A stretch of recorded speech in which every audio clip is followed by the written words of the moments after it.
And ladies and gentlemen, welcome to Chantex Multimedia live presentation for 13th of February 2021. And hey, that's a lot that's happening out there. As we know, today is the anniversary of the National Apology Day. And of course, yesterday, Queensland Multicultural Council held their anniversary observance, and it was good to see, a lot of people come out to watch and take part of that anniversary observance, and it is wonderful to see the support of our QPS and many other local communities who joined in there as well. Of course, we'll bring to you today all the coverage from there, but right now, I mean, what is happening out in Victoria. So this is what's bothering everyone as whole of Victoria has been declared a hotspot by many of the states. First of all, let's take the look on the stance taken by Queensland. The Premier of Victoria has said that they have to, at this stage, given the pace at which those household contacts were infected, assume that there are more cases in their community than they know about. That is, they have to assume that there are people in Greater Melbourne right now who are infectious that they have not yet identified. They also notified us of additional locations where they are concerned that people were infectious while in the community, and that has led to a very large number of contacts needing to be traced in Queensland. The airport in particular, Terminal 4 of the airport in particular, has led to more than 1,500 people who are now in Queensland needing to be contact traced. Today we're announcing that from 1 a.m. Saturday we will close the Queensland border to people who have been in Greater Melbourne for a period of 14 days. That's the same 36 local government areas that we included last time we declared Greater Melbourne to be a hotspot. That is an escalation on what we announced yesterday, which was that from 1 a.m. people would need to fill out a declaration. They now will not be able to come here. Of course, in practice, for the next 5 days, that won't make much difference because coming to Queensland will not be an allowable reason for people to leave their homes in Victoria. But this hotspot declaration will allow us to get on top of our contact tracing over that 5-day period and monitor the situation there. It will allow us to protect Queenslanders and to support our public health officers doing that contact tracing work, not adding to their workload while they are racing to get to those contacts. Well, so that's the stance of Queensland, and of course Northern Territory has a similar lines as well. Let's hear from them. This morning we made a series of immediate decisions to protect the Territory. We have declared all of the Greater Melbourne area a hotspot for the purposes of travel to the Northern Territory. That means any arrivals to the Territory will be directed into mandatory supervised quarantine for 14 days. For the first time, our hotspot declaration includes the airport. I want everyone to understand this. There is no exemption for people transiting through Melbourne Airport. Melbourne Airport is not exempt from this hotspot declaration. The airport is clearly ground zero for this outbreak, which means we cannot afford to give it an exemption. The risks are just too high. You have seen the Victorian Premier's statement earlier. He called it the fastest moving, most infectious strain of coronavirus that we have seen. These are really complex matters. We get a lot of medical advice. We weigh a lot of judgment calls. But it really came down to this. If Victoria is so worried about this outbreak that they cannot leave their homes, then we cannot let them freely come to the Territory. That is just the reality. Further to our hotspot declarations. Given that there were potentially infectious people working in the airport since the 7th, if you are currently in the Territory but spent time in Greater Melbourne at any time since the 7th, including the airport, you are directed to isolate and get a COVID-19 test. You must stay in isolation until you receive a negative test result. We understand there are about 1,000 people in the Territory that the isolate and test direction applies to, 1,023 approximately. Our public health team will be contacting these people to make sure they are aware of their obligations. If this direction applies to you, I apologise for the inconvenience, but you know we have to do it. And please be patient as we try to get you all tested quickly as we can over the coming days. We are planning to have these directions in place for the next 5 days, but we can extend or narrow as needed as further information comes in. And as further information comes in, of course, we know that this deadly disease is very, very hard to control, and it's very fast and contagious, and it just gets out into the community. Well, what is the stance on Western Australia? Given the concerning ongoing situation in Victoria, the Chief Health Officer has recommended Victoria be reclassified as medium risk for a short period until the situation is controlled. There will now be a 72-hour hard border with Victoria put in place today at 6 p.m. this evening. Therefore, Victorian arrivals at Perth Airport today will be tested at the airport before going into their 14 days of self-quarantine. Then beginning tonight from 6 p.m, the full medium risk category will come into force until at least 12:01 a.m. next Tuesday, February 16, pending updated health advice. The 72-hour hard border with Victoria means only exempt travellers are permitted into WA. This is the standard exemption list, as we have used before. The exemption list is limited to certain senior government officials, certain active military personnel, a member of the Commonwealth Parliament, a person carrying out functions under a law of the Commonwealth, a person responsible for transport, freight or logistics, and anyone who's given by the State Emergency Coordinator or an authorised officer, particularly on compassionate grounds. The final category, as I said, includes compassionate reasons, including those West Australians that may have travelled to Victoria recently and need to return to WA urgently. These people will be assessed by WA Police and will be required to complete 14 days of self-quarantine and be tested for COVID-19 on arrival and on day 11. Information will be available on the wa.gov.au website as soon as possible. So it's Victoria once again. Last time with that big, they did quite well with their quarantine and, controlling the situation, but that's where it all started. So let's take a look at what's happening in Victoria.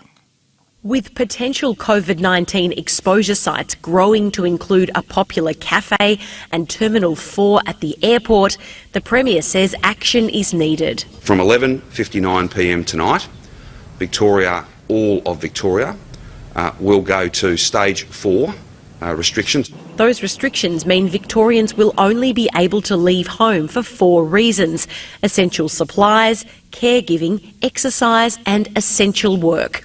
Exercise and shopping must be within 5 kilometres of home and no visitors are allowed. Schools are back to remote learning for 3 days. We have to assume, based on advice, that there's transmission out there that we don't know about and that it's not moving quickly, it's moving at light speed. A proportionate response that enables those, the tracers and others, to be able to get on top of it and get the same successful result that we've seen in other states.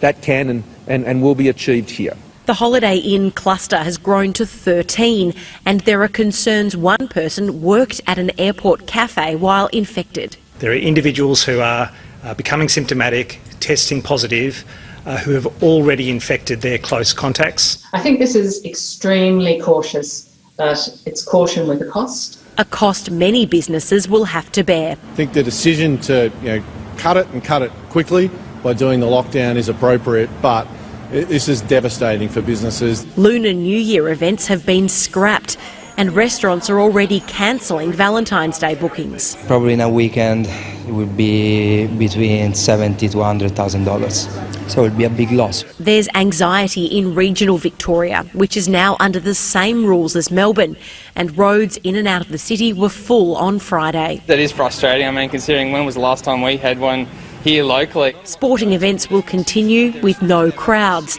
It's another challenge for the Australian Open. The team have done a good job on handling those challenges and getting us to a point where we can look forward to hopefully a positive announcement on Tuesday probably. 5 days and counting. Margaret Paul, ABC News, Melbourne. 5 days and counting. Yes, it is hard and it is tough when you look at all the businesses and so many things that are dependent, and once the restrictions put in, they cannot operate, and so it is going to be very, very hard for them, to manage that. Hi everyone, this is Tanvi Goyal, PR of GoPure Queensland. And I'm Umesh Chandra. GoPure Queensland invites you to India Day Fair fundraising gala dinner. Get ready for a fun-filled evening of mesmerizing music with delicious food. Raffles, auctions and some special surprises. And you can dress in your Indian attire or come with your formal attire. And tickets are limited, so please book immediately to prevent any disappointment. And you can book via Eventbrite, and the link is www.eventbrite.com.au/India Day Fair fundraising. Thank you to all our sponsors. Our platinum sponsors are Springfield City Group and New Style Developments. And our gold sponsors are Dream Style Decorators and Bipel. And silver sponsors are Rise, Sleep Health and Professionals and Gora Travel. And very special thanks to Brisbane City Council, MP Peter Rosso, ECCQ and MP Miss Leanne Leonard. And also our exclusive media partners, Brisbane Indian Times and Australian Indian Radio. And for a fun-filled night, raising much-needed funds for GoPure's India Day Fair. See you all there. Thank you. And just to let you know that we have got few more sponsors who have come on board, like Dosa Hut, and there are a few others. So watch out for the latest version of that ad and the flyer, as the event has attracted few more sponsors, which is pleasing to see, and we'd like to see you all there. The bookings are open, but it is selling fast. So again, numbers are limited, so first in best dress, please do make sure that you have booked yours. And now for the main feature for today, which we talked about, was the anniversary of the Apology Day. As we know that this very significant event in the history of Australia, and Queensland Multicultural Council observes this day every year, and under the guidance of Auntie Betty, who is the event coordinator for this event. But before we go into that, let's take a look at that historic day when the three magic words were uttered.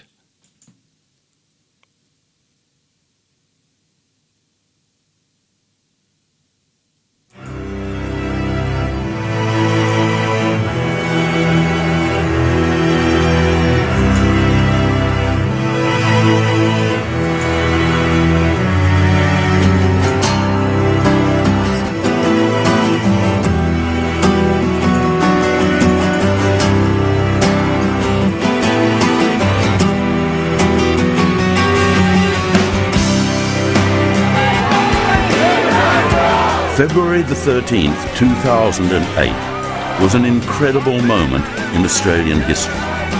A day in which the nation stopped, joined together to acknowledge the sufferings of Indigenous Australians.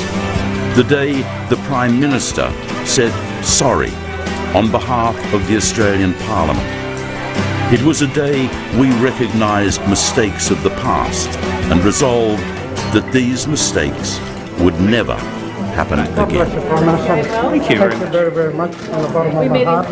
An apology is not the panacea. It's not the one-stop shop that means that everything's going to be fine.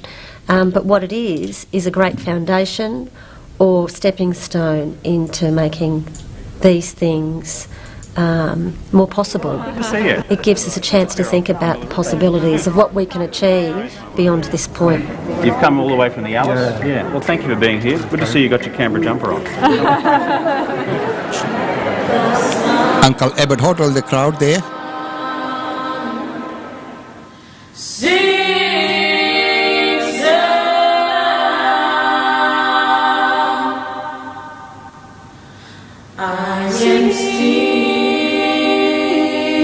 To the stolen generations, I say the following. As Prime Minister of Australia, I am sorry. On behalf of the Government of Australia, I am sorry. On behalf of the Parliament of Australia, I am sorry. And I offer you this apology without qualification. We apologise for the hurt, the pain and suffering we, the Parliament, have caused you by the laws that previous Parliaments have enacted.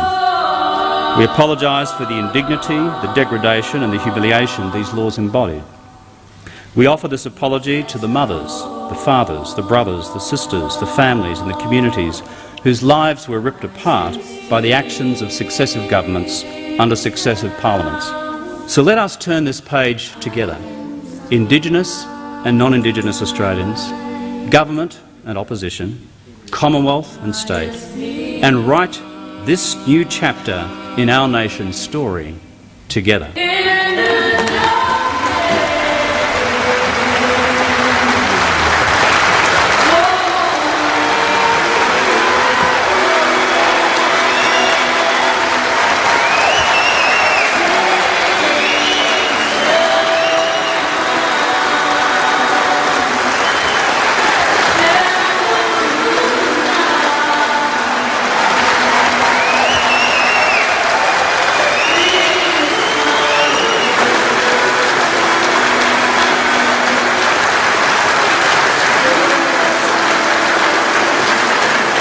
You could hear a pin drop.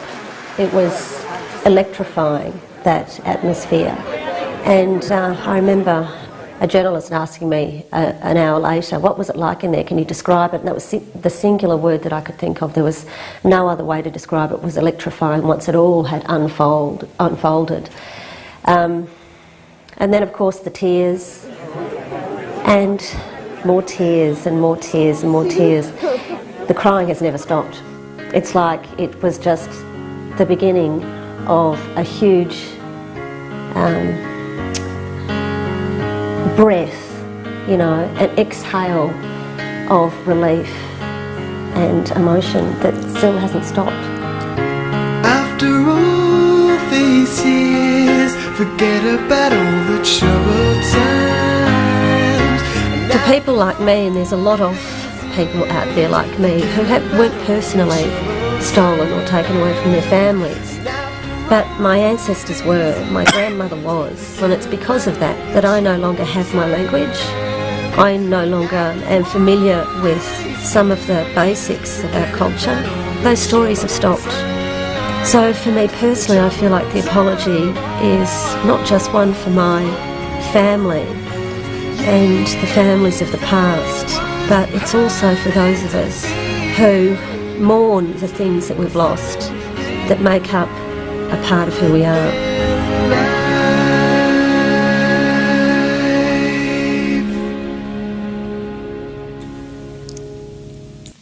And that historic day, as we know, is so historic, and you know what gets me is the lack of the follow-through, meaning, you know, that day is then done and forgotten to say that, okay, yes, we did apologise and the sorry was said.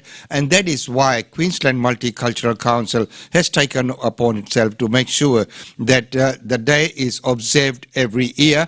And yesterday we had our function, so let's go and see if we can really, because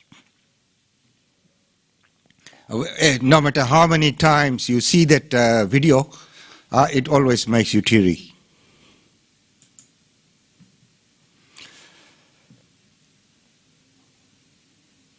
So these are the celebration, the observance yesterday by Queensland Multicultural Council. We had representatives there from Torres Strait Island community as well, and of course the wider community getting together, which is wonderful to see that everyone comes through.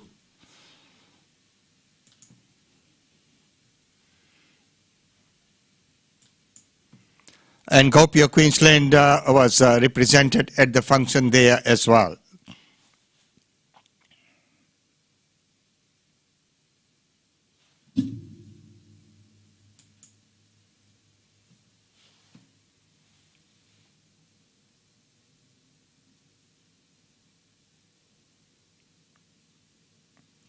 And this was held at the community centre of Access Community Services out in Kingston and Kingston Road. And their community hall, and we'd like to place on record our thanks for Access Services to allowing us to use their venue.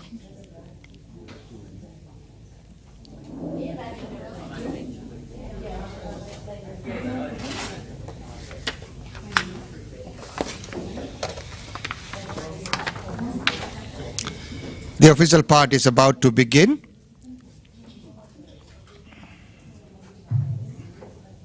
Ladies and gentlemen, we're going to start the proceedings for today. But before we do that, I'd like to just make mention that we'll make sure that we observe all the COVID restrictions and the rules that there. So if you're coming into the foyer or into that area, no more than 4 people at the time, and that's a maximum of 50 people in this room today, but we are well under that. So that's okay. And the facilities, if you need to go to the toilets, just out and to the left into the corridor, which goes on the side there.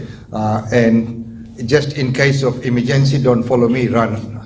No, just straight out the door, and the other exit is on that side. Ladies and gentlemen, before we begin any function for today, we would like to call upon Auntie Betty to do the acknowledgement to country before we begin the proceedings for today. SD there. Yes. You want me to give him the SD? Yes. Ashley, where are you? You want to present? Yep. So this is an exclusive coverage by Chentex Multimedia. That's a big difference, isn't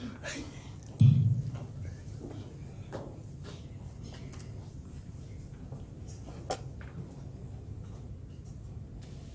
And that is Auntie Betty, the event coordinator for the anniversary of the Apology Day. I think it's got something to do with old age. But I'm not going to admit to that. Yeah. Okay, Yuwalla, I greet you in the language of my Gungri people from the Maranoa River region in southwest Queensland. Today, we stand on the land of the Yuggera people and thank them for allowing us to gather to celebrate this special day. My honour and respect to their cultural practices that stem from oral traditions and spiritual values that are built on a reverence of this land. Caretakers or custodians of the land, and we must always remember those who have walked the land before us, as they are the ones who have placed us here and continue to hand down culture, customs and traditions. We believe that their spirits are still with us today. Yeah, I'm going to have to move this. I'm keep kicking it. Yeah, okay. I'll readjust that for you. Sorry. That's okay. We believe... There you go. That's the thing of being short. We believe that their spirits are still with us today because they continue to live on in our environment. They're in the mountains, the rivers, the rocks, the trees. They're in every living thing. I must acknowledge sorry business in our community and pass on condolences to those in our community who've lost loved ones. And in particular, I want to acknowledge Ted Dale, who was a member of the Justice Group that was supposed to be here today, but he can't attend. So on behalf of the group here today, I'll pass on condolences to Uncle Ted Dale. So as we go about our business today, please pause a moment and remember those who are no longer with us. Our Aboriginal dreaming stories explain the connection between everything in our 3 worlds, our human, our physical and our spiritual, that support our connection or belonging to those areas. We grew up knowing that certain places were protected by the spirits, and we should heed these stories that our old people continue to speak about. I pay honour and respect to elders, those who are present here today, and I want to acknowledge Auntie Coral. Thank you so much, Auntie Coral, for coming along today.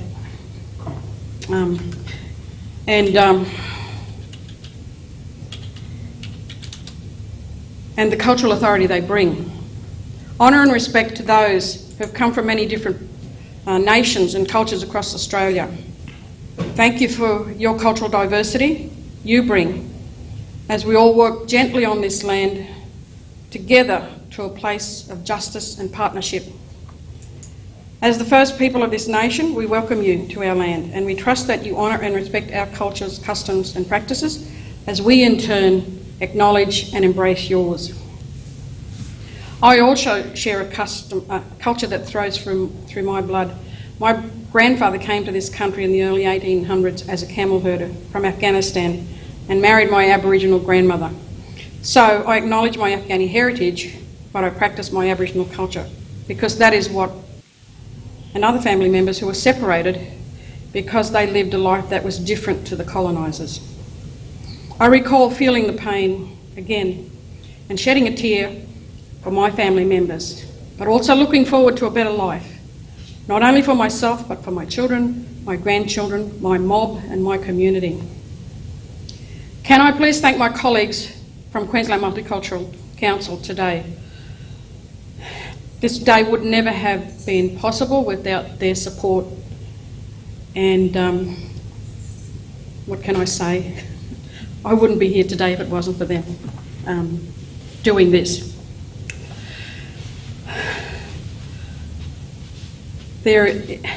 For their insistence that we do something to commemorate this event. I've been part of this organisation for several years and I've always had respect and support from all members.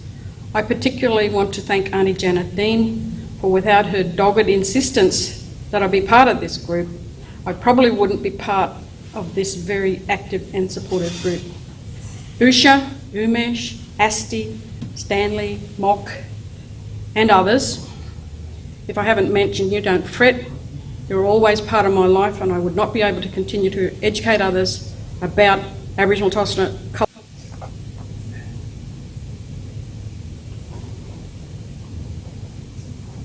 I've just got to find that other one. Here it is.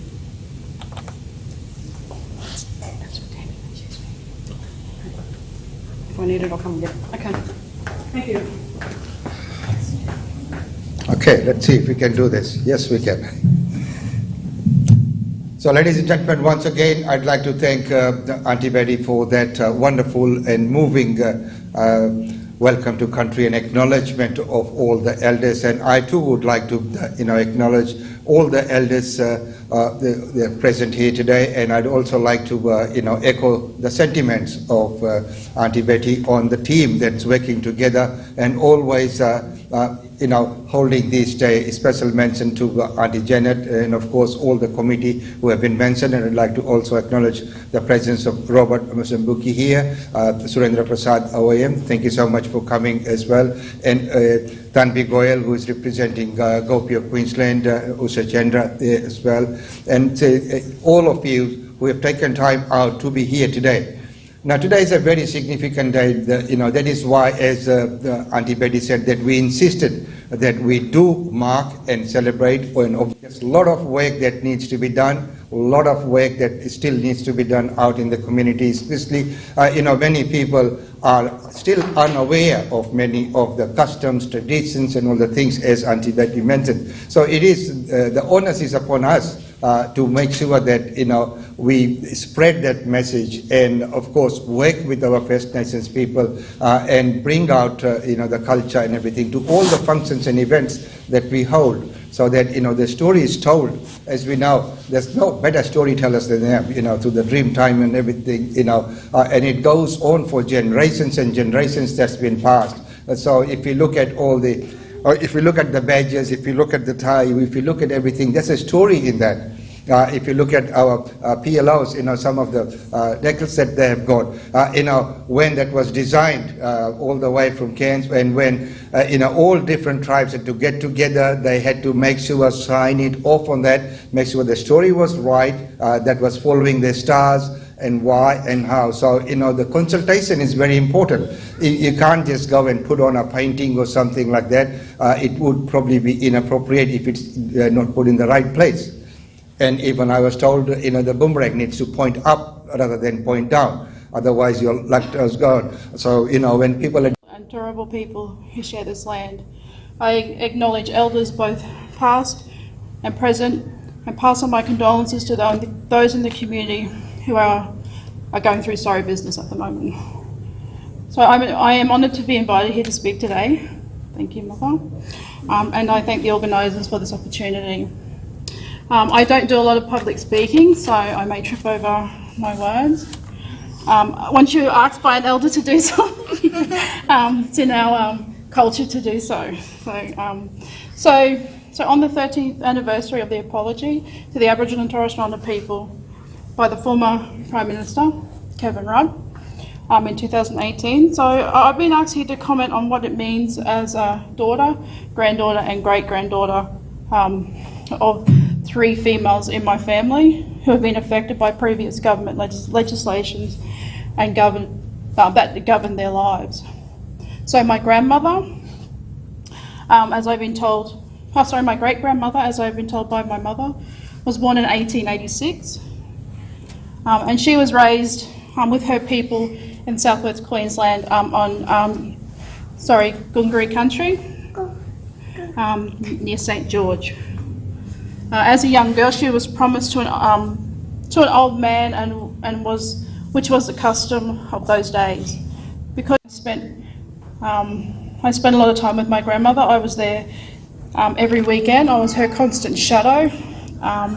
I learned a lot about my culture and cooking, budgeting, because my grandmother lived on an old age pension, so she would teach me, how to, make food last, make food stretch. Because at that time, living through her age of, living through her time, that's how she learnt to stretch that food, because they were only living on those small amounts of rations at that stage. So I spent a lot of my time with my grandmother. Like I said, I was always her constant shadow. I would follow her to bingo, I would follow her to the shop. So I learnt a lot of my stuff from my elders in my family. So my grandmother and my mother and my aunties and uncles. So my grandmother was a member of the stolen generation. Having been removed from her parents when she was 6 years old, she was removed because of her mixed heritage.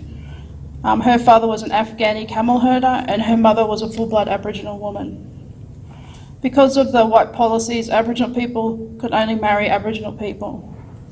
And anything different meant that the children were removed and for their own protection. I remember my mother struggling to feed and clothe all of us. So Mum was a single parent raising 7 children. So it took her many, many years to even buy her own car. We owned a bus, so like an econovan, and we went everywhere in that van. Even when the seats fell out, we still managed to go everywhere in that van. Because that was our one car, that was it for us. So we'd go back out to country, we'd go to football games, we'd go on family outings on that bus, and every kid would be jammed into that little bus. Safety wasn't a big thing back then, I guess. So with my grandmother, with the help of my grandmother, my mother, Mum, she undertook several studies in 1982 and qualified as a legal stenographer. So Mum became the first Aboriginal legal stenographer.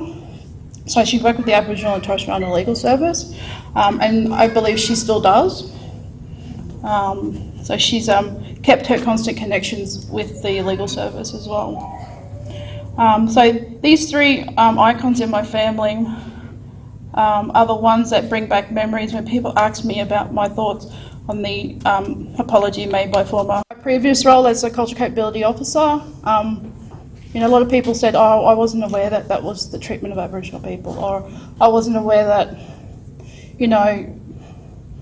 about the genocide, about the mass murders, about kids being taken. So it's quite an eye-opener to people. But, celebrating this day each year just creates that awareness that, that this happened in our history. And this is what our people went through. And we are resilient, strong people, and, you can't kill off a culture, you can't, create laws that try to disconnect us from our culture, our land, our people, our families. So we're hoping that this apology will really change that and really pave, a brighter future for Aboriginal and Torres Strait Islander people. So guys, thank you so much for this thing. It's a last minute thing, but thank you. And I do apologise for my daughter.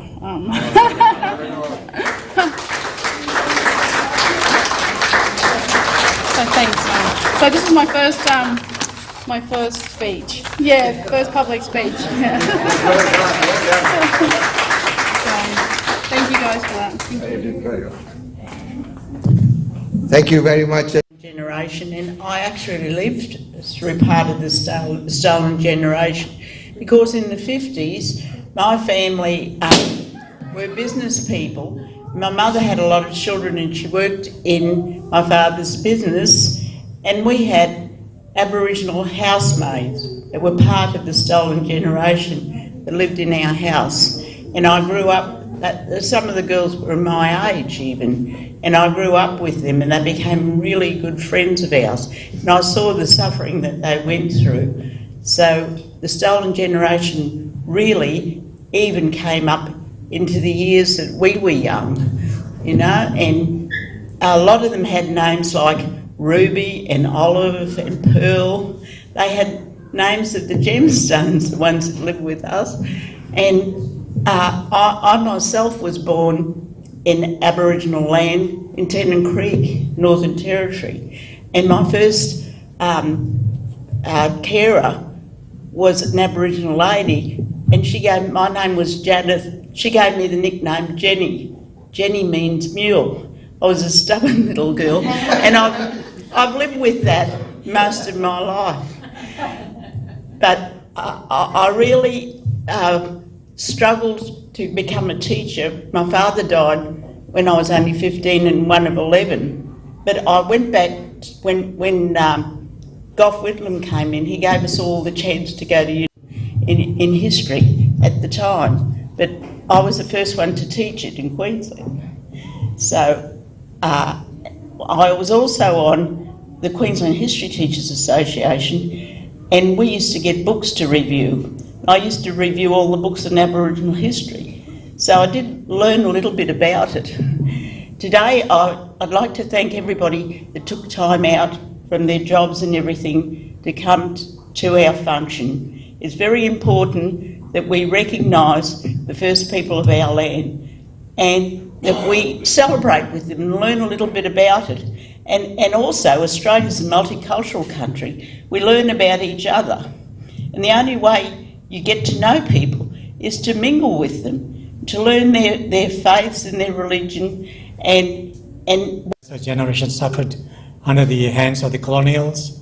So, and also, I would like to thank the former Labour Prime Minister Kevin Rudd.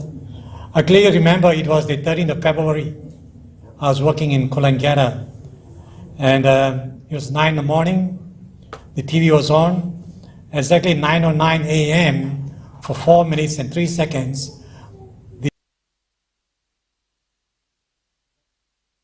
That is Mokhtar, and he's a very valuable member of our organization. He did move the vote of thanks there. Apologize for some of the cuts, editing, because I think the memory stick was full. So, this is the glimpses that we could get for it. But it was wonderful to see everyone come together and celebrate and observe the day. And of course, as we know, watching that video every time, just so much feeling in it, For me personally, it always makes me very teary watching that.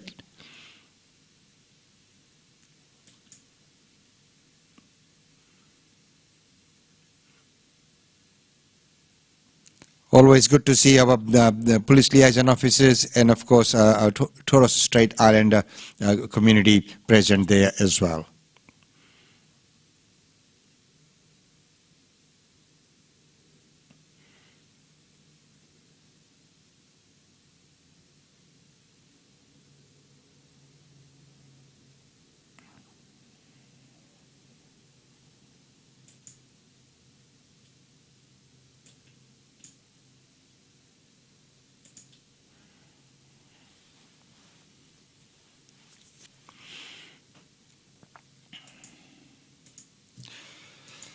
So, ladies and gentlemen, once again, thank you very much for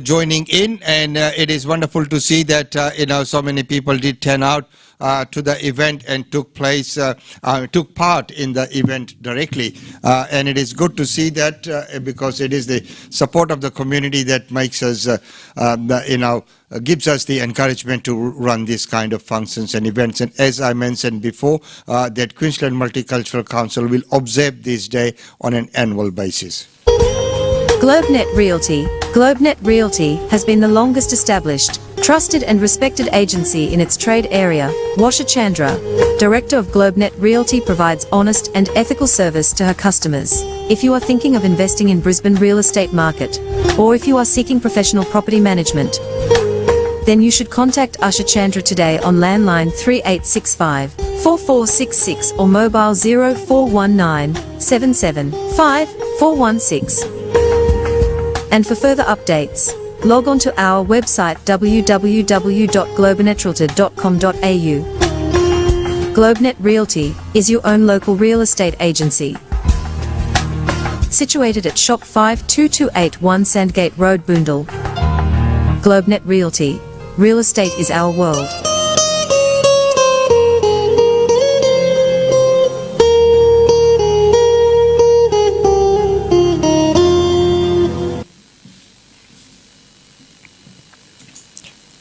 And yes, ladies and gentlemen, as I mentioned before, that today we will have a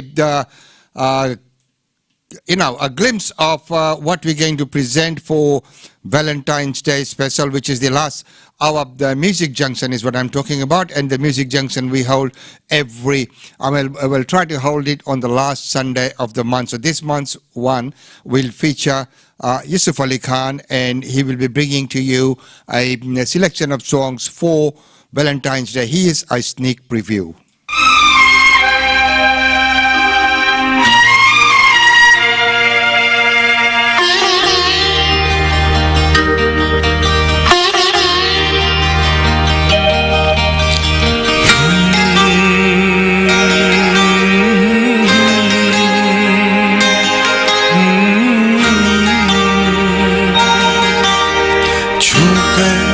मेरे मन को किया तूने क्या इशारा,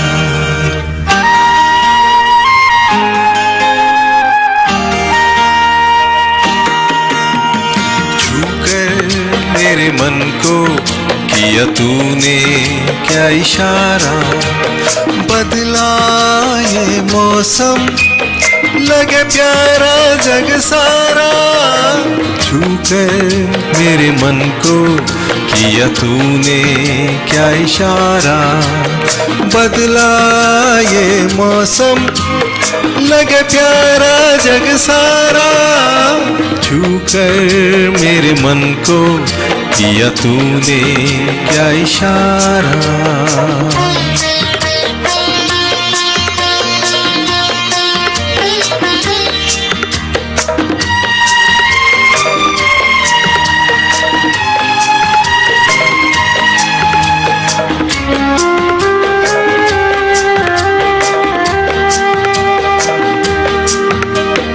तुझे कहे जीवन भर तेरे लिए मैं गाऊं, तेरे लिए मैं गाऊं, गीत तेरे बोलों पे लिखता चला जाऊं, लिखता चला जाऊं, मेरे गीतों में तुझे ढूंढे जग सारा, छूकर मेरे मन को किया तूने क्या इशारा, बदला ये मौसम लगे प्यारा जग सारा, छूकर मेरे मन को किया तूने क्या इशारा।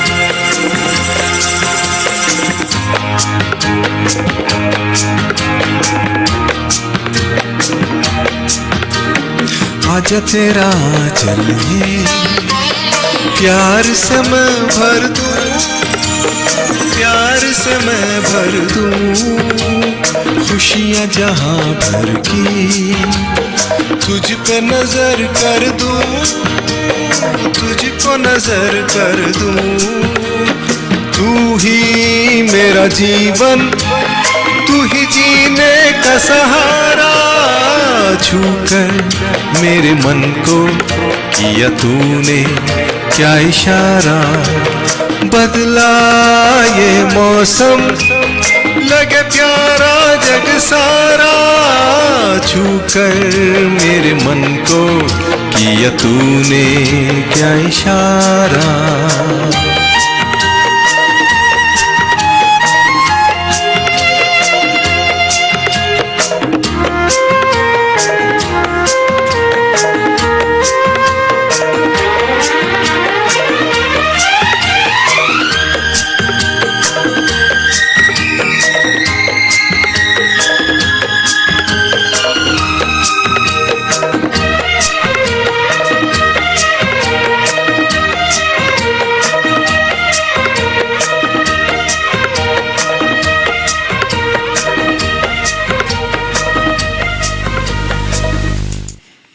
So, ladies and gentlemen, that was Yusuf Ali Khan, a sneak preview of what's to come. And we'd like to see you, all your company, and the show will be hosted and presented by Savi. We, of course, will have other artists on the day joining us as well, like Chandan Das, and of course, we have Manju Barma. They will be a part of the show, which will be the Valentine's special on the last Sunday of this month, presented and hosted by RJ Savi. So, ladies and gentlemen, it's been wonderful having your company. Thank you so much for joining in.